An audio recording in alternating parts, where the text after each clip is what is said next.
Right. And as far as the service, I wouldn't see if I subscribed to it. It wouldn't be mainly for the modern pay-per-views. It'd be for the old stuff, right? Because my favorite wrestling era by far is the Attitude Era. Yeah, everybody loves that. Right. Halloween Havoc, those are awesome pay-per-views. War Games, WCWs. No, not WCW. No, wait, stop. No, what? No, I WCW. I enjoyed earlier WCW. Who didn't like the NWO gimmick? Look, let me clear this. It's my show. I have the floor here.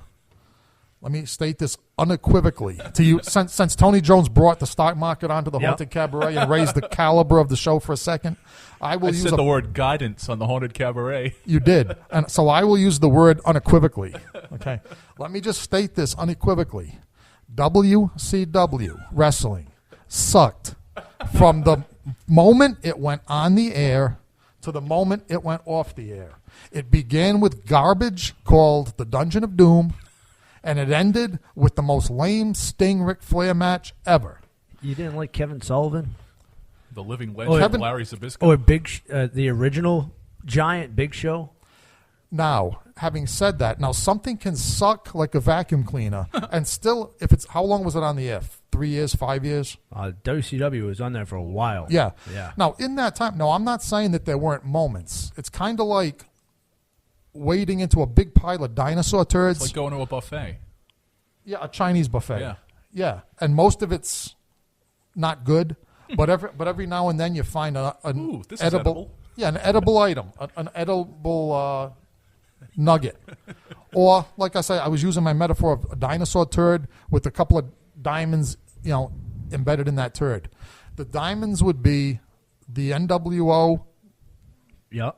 Okay, at first. Because being WCW, they came up with a great concept, the NWO, and then after about 6 months, they ruined it.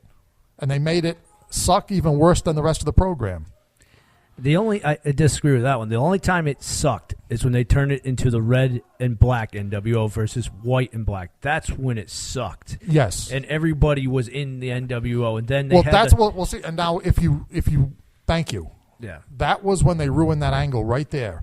When too many people got into the NWO. And that happened, Chuckles, if you remember, pretty early on. Remember the LWO, the Latino World Order, even had its own thing? I had forgotten that. Racist. Thank you, and I drip with sarcasm. Thank you for reminding me about that. Now, something that you guys might find interesting, to anybody catching our live show, it was 14 years ago tonight that WWF at the time bought WCW, and to show you how long-suffering friends Chuckles and I have been, we sat in our buddy's trailer that night, and we switched back and forth between WCW and WWF because it was the McMahons were on both programs announcing that they had bought WCW. Right. And that just goes to show how much WCW truly sucked, because after Vince McMahon made that purchase, if you guys remember, and I'm sure some of our diehard listeners remember, wrestling fan listeners remember, the original plan was for WWE to own WCW and let it continue to operate independently owned by the WWF, but to operate as an independent wrestling organization. So they wouldn't be a monopoly. Right. And the idea was, shape up WCW a little bit, and then they were going to, a few years down the road, build up a nice storyline where they were going to have wars between WWF and WCW.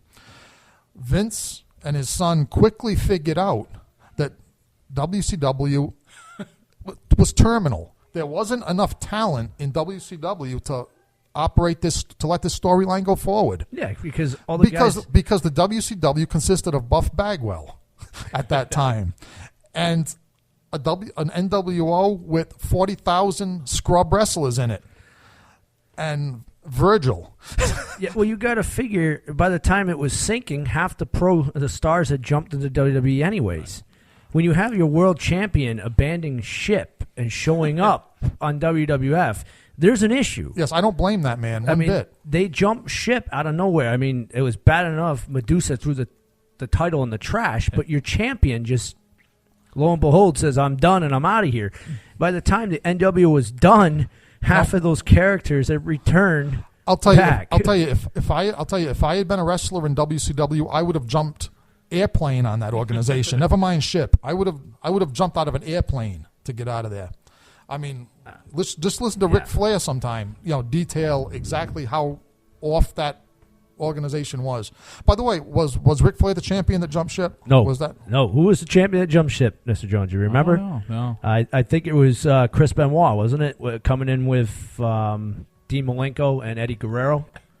Was that the time? I can't remember. No, I don't think so. You sure it wasn't Ric Flair? Because I remember I thought they turned it into a really good storyline on WWF. It could have been. In other words, because Ric Flair, against all wrestling tradition, to really piss off WCW for real, took the World Championship belt with him to WWF and wore it on the WWF program. It definitely could have been. It's been a while since I've seen that. Yeah. The only thing I'll end this with, my end of this conversation, is the factor of the ratings. If it sucked that bad, man, they wouldn't have been beating WWF as long as they did. And they did. The only thing it had going for it that beat WWF for all those, and I think it was 80 weeks in a row. Yes, they beat WWF in the ratings. Two major factors. One is that they bought the star power from WWF. Basically, they stripped Vince McMahon of everybody from Hulk Hogan to a lot of Randy Savage. They stripped the WWF of its top names.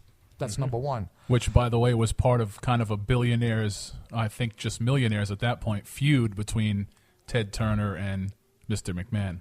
Right, because Ted Turner, which would be uncharacteristic of, big business honchos, Ted Turner called Vince McMahon personally to tell him, hey, Vince, now I'm in the wrestling business. So, yeah, I think there was a lot of personal animosity there. Eric Bischoff took it upon himself to, his sworn corporate statement was to put the WWF out of business. So, yeah, they bought away all the big names, the top names. The other thing was that once Hulk Hogan and those other names were gone, the sad fact is that WWF was in pretty bad shape in those days. Without their top names, they really didn't have a deep bench, so to speak. Yeah, you had to rely on guys like Shawn Michaels and Bret Hart, who at the time they're good wrestlers, but they were still considered like a mid-card at the time, right? And that was the best of their talent. And you had to push them up real quick to replace what just left. Right. And you really can't compare Bret Hart with Hulk Hogan. And I say that, and I know there's some people out there swearing at me. Bret Hart's a good wrestler, but he's no Hulk Hogan. As far as name, as far as just, what would you say, charisma. Right. As far as, no, he wasn't. Because Hogan isn't the best wrestler. But when it comes to mic skills and getting people behind him, he's kind of got that market cornered. And all Bret has is the documentary Wrestling with Shadows. Yeah. And the famous words, "You screwed me, Vince." Yeah. I mean, no, Hulk Hogan, I'm willing to say, there's other wrestlers. If you ask me who's my favorite wrestlers, Hulk Hogan won't be in my top five. But the fact remains that Hulk Hogan had that indefinable something. Right. That all, it doesn't matter whether it's wrestling or music. In other words, there's just some people that have that indefinable something that makes them larger than life. And, that was brought home to me when I went to see Hulk Hogan at the time it was called the Providence Civic Center. Now it's the Dunk Center here in Rhode Island. And the main event was Hulk Hogan versus Jesse the Body Ventura. Good match. Good match. And the music comes on for Hulk Hogan. He starts, running down the aisle. And I'll tell you, I've been to a lot of rock concerts. I've been to a lot of, music events of all kinds. I've been to see the New England Patriots. No audience response has ever beaten the reception that Hulk Hogan got. Except for when you performed with Tony Jones and the Cretin 3. Yes, there were selective fans of Tony Jones and the Cretin 3 who were driven to such fanatical exuberance that they went mad. Exactly.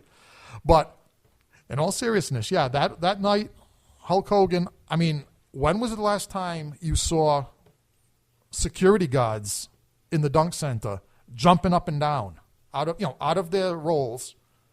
Security guards jumping up and down, cheering for what the event was. Yep.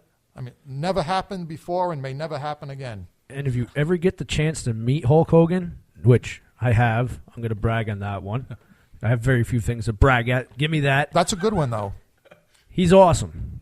He is really down to earth on me, and I know some people have said he's really not that cool, blah, blah, blah. You must have caught him in an off date, because when I caught him, the guy was genuinely... Or if it was during his wrestling days, he might have been staying in character, right? It could have been if it was the NWO wrestling days. Exactly. Yeah, he could have been staying in character. But when we met him, the guy was cool enough where he was walking through, and he doesn't have to do this. Now, if you're a fan of going to cons and all that, which I know you've been to a couple cons, we've been there, usually the celebrities do everything in their power to avoid the people. Back route, towels over their head, whatever. Hulk Hogan did not. He went through the crowd and would... Everybody that reached out to him, he reached to them, like either slapping their hands or even taking pictures with people that didn't pay for him. Wow. So this guy was generally a nice person to go around to see everybody. You don't have to do that. No, you absolutely not, and you're right, most of them don't. No security guard with this guy, not that he needed it. And he made this big entrance when he went through all the crowd, and they thought he was going to come through this back door, which he was like, yeah, I don't want to go through the back door. I'm going in through the people. And he did that. Generally...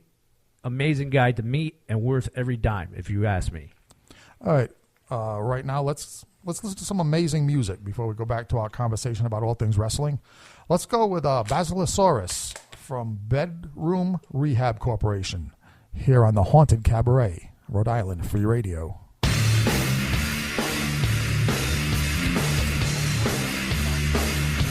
So just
All right, we're back the second. Incredibly, we're already halfway